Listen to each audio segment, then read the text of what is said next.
నమస్తే. సామాన్యుడి చేతిలో సామాజిక అస్త్రం నెంబర్ 1 న్యూస్‌కి స్వాగతం. నేను రవీంద్ర. దేశ రాజకీయాల్లోకి జనసేన ఖచ్చితంగా వెళ్ళబోతుంది అనడంలో ఎలాంటి సందేహం లేదు. ఇది మా మాటగా కాదు.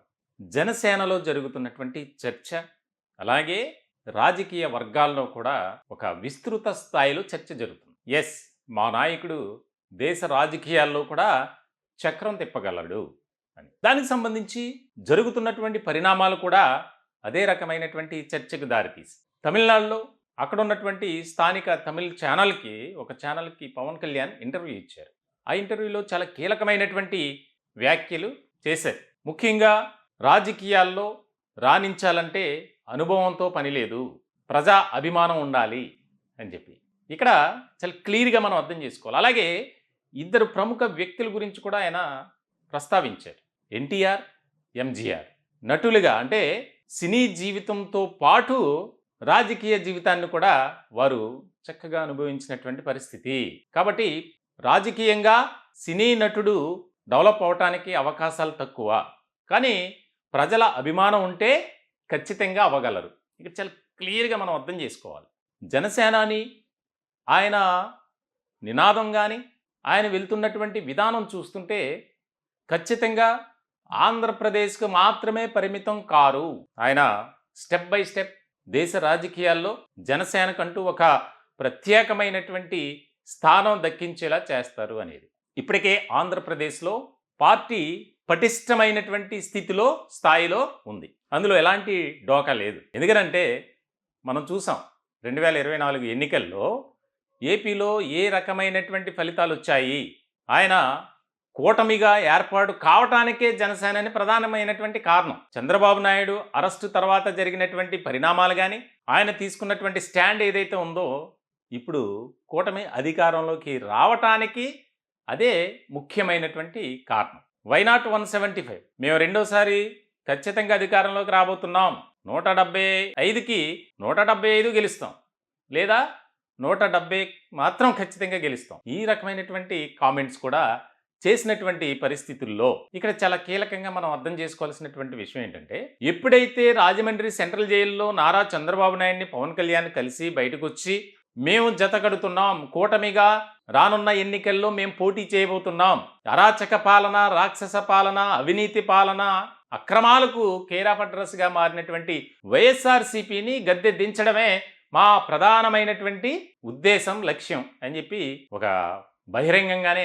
మాట్లాడారు. ఆయన మాటలకు అప్పట్లోనే తెలుగుదేశం శ్రేణులు కూడా, తెలుగుదేశం పార్టీ నాయకులు కూడా ఆశ్చర్యాన్ని వ్యక్తం చేశారు. సో ఇలాంటి సందర్భంలో పటిష్టమైనటువంటి ఒక పునాది వేసుకున్నటువంటి జనసేన 11 ఏళ్ల పాటు ఎన్నో కష్టాలు, మరెన్నో నష్టాలు, ప్రతికూల పరిస్థితులు, అవరోధాలు, అడ్డంకులు అన్నీ కూడా అధిగమించి ఈరోజు ఆంధ్రప్రదేశ్లో ఒక బలమైనటువంటి శక్తిగా, వ్యవస్థగా, రాజకీయ పార్టీగా మారింది. ఇలాంటి క్రమంలో దేశ రాజకీయాల్లో మనం ఎందుకు ఉండకూడదు, ఖచ్చితంగా పోటీ చేయాల్సిందే అన్న ఆలోచనతో ఉన్నారట. ఎందుకంటే ఆంధ్రప్రదేశ్లో ఇప్పుడు పార్టీ పటిష్టం కావడానికో లేదా క్యాడర్ని బలోపేతం చేయడానికి ఆయన కష్టపడాల్సిన పని లేదు. త్వరలో తమిళనాడు, బీహార్, ఆ తర్వాత కొన్ని కీలకమైనటువంటి రాష్ట్రాల్లో అక్కడ అసెంబ్లీ ఎన్నికలు ఉన్నాయి. దీనికి సంబంధించి కొన్ని ముఖ్యమైనటువంటి అక్కడ ఉన్నటువంటి స్థానిక పార్టీలతో జత కట్టాలి. ముఖ్యంగా ఎన్డీఏలో ఒక కీలకమైనటువంటి భాగస్వామిగా జనసేన ఉంది.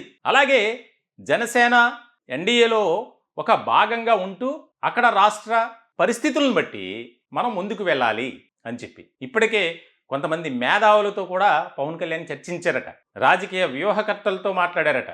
ఏ విధంగా వెళ్ళాలి, మన స్టాండ్ ఏ విధంగా ఉండాలి, రూట్ మ్యాప్ ఎట్లా సిద్ధం చేసుకోవాలి అనేది. దానిలో భాగంగానే తాజాగా తమిళనాడులో ఒక ఛానల్కి ఇచ్చినటువంటి ఇంటర్వ్యూలో చాలా కీలకమైనటువంటి అంశాలు ప్రస్తావిస్తూ, అన్నా డిఎంకేకు మీరు పొత్తు పలుకుతారా, రాజకీయాల్లో ఏదైనా జరగవచ్చు అని మాట్లాడటం, అలాగే ఇక్కడ పొలిటికల్ లైఫ్ అలాగే సినీ మూవీ లైఫ్ ఈ రెండిట్లకి కూడా సంబంధం ఉంది కదా, మీరు ఎలా బ్యాలెన్స్ చేసుకుంటారు అని చెప్పి ఆ ఛానల్కి సంబంధించినటువంటి ప్రతినిధి అడిగినప్పుడు, నేనైతే సినిమాలు చేస్తాను, నాకు పొలిటికల్ లైఫ్, పొలిటికల్ జర్నీ ఎంత ఇంపార్టెంటో ఇది కూడా ఇంపార్టెంటే. సినీ జీవితం ఎందుకనంటే నాకు డబ్బులు కావాలి, నేను పార్టీని విస్తరింప చేయాలనుకుంటున్నాను, పార్టీని ముందుకు నడిపించాలి, పార్టీ కోసం కష్టపడాలి, కాబట్టి సినిమాలు చేస్తా. ఇదొక కీలకమైనటువంటి మాటగా మనం చూడాలి. అంటే పార్టీని విస్తరింపచేస్తాను అంటే కేవలం ఆంధ్రప్రదేశ్కి మాత్రమే పరిమితం కాదు అని ఇండైరెక్ట్గా చెప్పకనే చెప్పారు. ఇటీవల ఒక సందర్భంలో రాబోయే స్థానిక సంస్థల ఎన్నికల్లో ముఖ్యంగా తెలంగాణలో కూడా జనసేన పోటీ చేయబోతుంది అని ఆయన స్వయంగా చెప్పారు అక్కడ ఉన్నటువంటి క్యాడర్తో. తెలంగాణలో కూడా జనసేన ఫుల్ జోష్లో ఉంది ఒక రకంగా చెప్పాలంటే. ఎన్నికల్లో భారతీయ జనతా పార్టీతో పొత్తు పెట్టుకుని ముందుకు వెళ్ళారు కానీ ఒక్క సీటు కూడా గెలుచుకోలేకపోయింది తెలంగాణలో జనసేన. ఇటువంటి సందర్భంలో మనం ఒక పటిష్టమైనటువంటి స్థితిలో ఉండాలి. దానికి సంబంధించి ఒక కీలకమైనటువంటి భూమిక పోషించాలి. అందులోనూ 100% స్ట్రైక్ రేట్తో ఆంధ్రప్రదేశ్లో సాధించినటువంటి విజయం ఏదైతే ఉందో ఆ విజయానికి అనుగుణంగా మనం పక్కా ప్లాన్ చేసుకొని ముందుకు వెళ్ళాలి. దానిలో భాగంగానే పార్టీని విస్తరింప చేయాలి అనేది ఇక్కడ క్లియర్ కట్గా మనం అర్థం చేసుకోవాలి అనేది పొలిటికల్ ఎక్స్పర్ట్స్ మాట్లాడుతున్నటువంటి సందర్భం. చాలా ముఖ్యమైనటువంటి అంశం కదా ఇది, మనం చూడాలి. ఎందుకంటే దేశ రాజకీయాల్లో జనసేన ప్రస్థానం కానీ, పవన్ కళ్యాణ్ ఆయన తీసుకున్నటువంటి నిర్ణయాలు కానీ, పార్టీ కోసం కష్టపడినటువంటి తీరు కానీ, దానికి సంబంధించి స్వయంగా ప్రధాని నరేంద్ర మోదీనే ఆయన ఒక రాజకీయ తుఫాన్ అని అభివర్ణించారు. మరి ఇలాంటి సందర్భంలో ఆయన అడుగులు ఏ విధంగా ముందుకు వెళ్తాయి?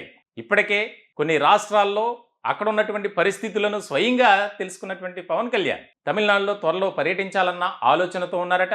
బీహార్లో కూడా, అలాగే హిమాచల్ ప్రదేశ్, ఉత్తరప్రదేశ్లో కూడా త్వరలో ఎన్నికలు జరగబోతున్నాయి. దానికి సంబంధించి కూడా కొన్ని ముఖ్యమైనటువంటి రాష్ట్రాల్లో మనం ఎంట్రీ ఇవ్వాలి. తద్వారా దేశవ్యాప్తంగా అన్ని రాష్ట్రాల్లో కూడా జనసేన అనేది ఆవిర్భవించబడాలి, జనసేన ప్రస్థానం అనేది మొదలవ్వాలి. చాలా కీలకమైనటువంటి పరిణామంగా దేశ రాజకీయాల్లో జనసేన పార్టీ పోటీ చేసినటువంటి అన్ని స్థానాల్లో గెలుపొందడం అనేది 100% స్ట్రైక్ రేట్ సంపాదించుకోవడం అనేది చాలా తక్కువ. అంటే ఇప్పటి వరకు జరగల ఏ పార్టీ కూడా, ఏ రాష్ట్రంలో అయినా సరే.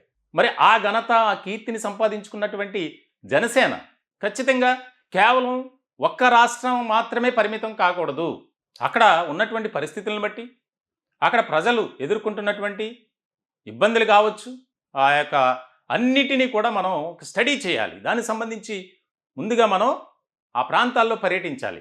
ఆ బాధ్యత కోసం ఒక టీంను కూడా ఏర్పాటు చేస్తున్నారట పవన్ కళ్యాణ్. మనకి ఆ పార్టీ వర్గాల ద్వారా తెలిసినటువంటి అంశం. ఎందుకంటే ఆయన ఖచ్చితంగా ఆంధ్రప్రదేశ్లో రాష్ట్ర ప్రభుత్వంలో కీలకమైనటువంటి భూమిక పోషిస్తూనే దేశ రాజకీయాల్లో కూడా మనం ముందుకు వెళ్ళాలి. దానికి సంబంధించి పార్టీని పటిష్టం చేయాలి, క్యాడర్ని ఏర్పాటు చేసుకోవాలి. అక్కడ ఉన్నటువంటి పరిస్థితులకు అనుగుణంగా మనం ముందుకు వెళ్ళాలి. అక్కడ ఉన్నటువంటి కొన్ని పార్టీలతో మనం సఖ్యతగా మనం ఉండాలి. ఇవన్నీ కూడా స్టడీ చేస్తున్నారు, పరిశీలిస్తున్నారట పవన్ కళ్యాణ్. ఇప్పటికే రాష్ట్రంలో ఒక వ్యవస్థగా, ఒక శక్తివంతమైనటువంటి పార్టీగా జనసేన సెకండ్ పొజిషన్లో ఉంది. వైసీపీ రానున్నటువంటి రోజుల్లో ఆ పార్టీలో ఎలాంటి పరిస్థితులు ఏర్పడతాయి అనేది మనం ఊహించవచ్చు ముందే. ఇంకా ఆల్టర్నేటివ్ ఏముంది?